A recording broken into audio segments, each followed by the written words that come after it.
के साथ सहन नहीं किया। पति से संबंध रखने वाले जितने लोग घर पर आते उन सबको डांट बताती और स्वयं कामोन्मत्त होकर निरंतर ब्रह्मचारियों के साथ रमण किया करती थी। एक दिन नगर को इधर उधर आते जाते हुए पुरवासियों से भरा देख उसने निर्जन एवं दुर्गम वन में अपने लिए संकेत स्थान बना लिया। एक समय रात में किसी कामी को ना पाकर वह घर के किवाड़ खोल नगर के बाहर संकेत स्थान पर चली गई।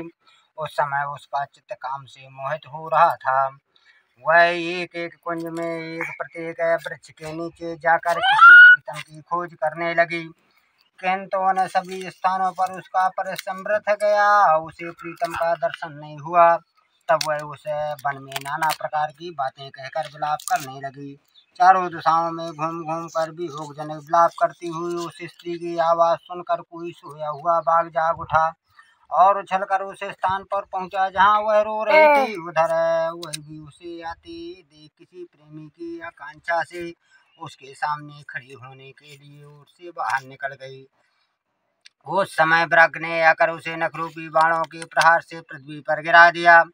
इस अवस्था में भी वह कठोर वाणी में चिल्लाती हुई पहुंच बैठी, अरे बाघ तू किस लिए मुझे मारने को आया है, यहाँ आया है, पहले इन सारी बातों को बता दे फिर मुझे मारना।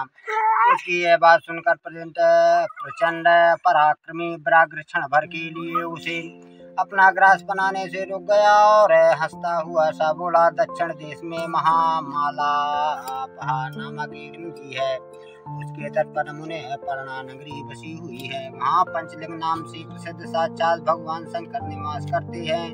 उसी नगरी में मैं ब्राह्मण कुमार होकर रहता था। नदी के किनारे अकेला बैठा रहता और जो यज्ञ के अधिकारी नहीं है उन लोगों से भी यज्ञ कराकर उनका अन्न खाया करता था।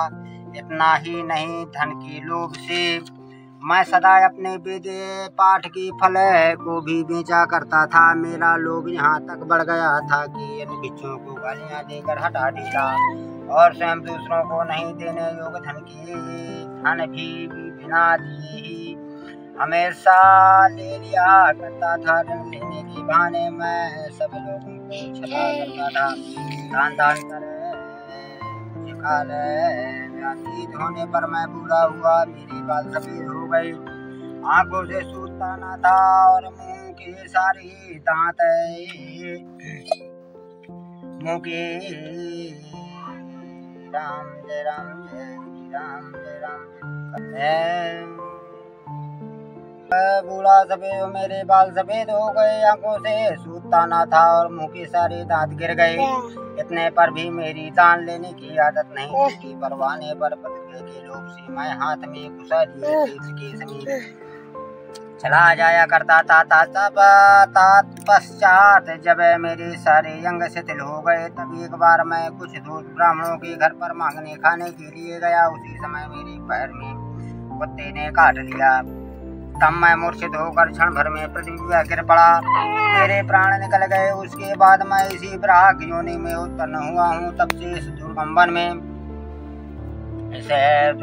में रहता हूँ तथा अपने पूरे पापों को याद करके कभी धर्मिष्ठ महात्मा यति साधु पुरुष तथा सती स्त्रियों को मैं नहीं खाता। पापी दुराचारी तथा कुटिला स्त्रियों को ही मैं अपना भक्त बनाता हूँ। अतः कुटिला होने के कारण तो वसी मेरा ग्रास बनेगी। यूँ कहकर वह अपने कठोर नखों से उसके शरीर के टुकड़े टुकड़े करके खा गया। इसके बाद यमराज के दूत उस पापनी को श्यामनीपुरी में ले गए। वहाँ यमराज की आज्ञा से उन्होंने अनेकों बार उसे धिष्ठा मूत्र और रक्त से भरे हुए भयानक कुंडों में गिराया। करोड़ों कल्पों तक उसमें रखने के बाद उसे वहाँ से ले आकर 100 मनवंतरों तक रौ नरक में रखा। फिर चारों ओर मुँह करके दीन भाव से रोती हुई उस पापनी को वहाँ से खींच कर है नामक नरक में गिराया। उस समय उसके केस खिले हुए थे और शरीर भयानक दिखाई देता था। इस प्रकार घोर नरक यातना भोग चुकने पर वह महापापनी इस लोक में आकर चंडाल योनि में उत्पन्न हुई।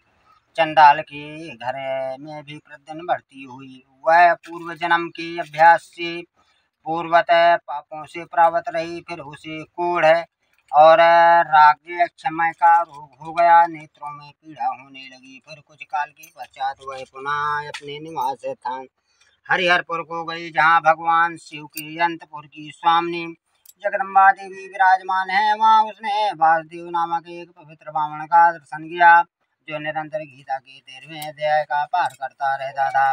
उसके मुख से गीता का पाठ सुनते ही वह चंडाल सारी से मुक्त हो गई और दिव्य देह धारण करके स्वर्गलोक में चली गई। बोलो सियावर रामचंद्र की जय। उमापत महादेव जय। पवन सुत हनुमान की जय। गुरु महाराज तुम्हारी जयकारो, सब संत भगवान तुम्हारी जयकारो।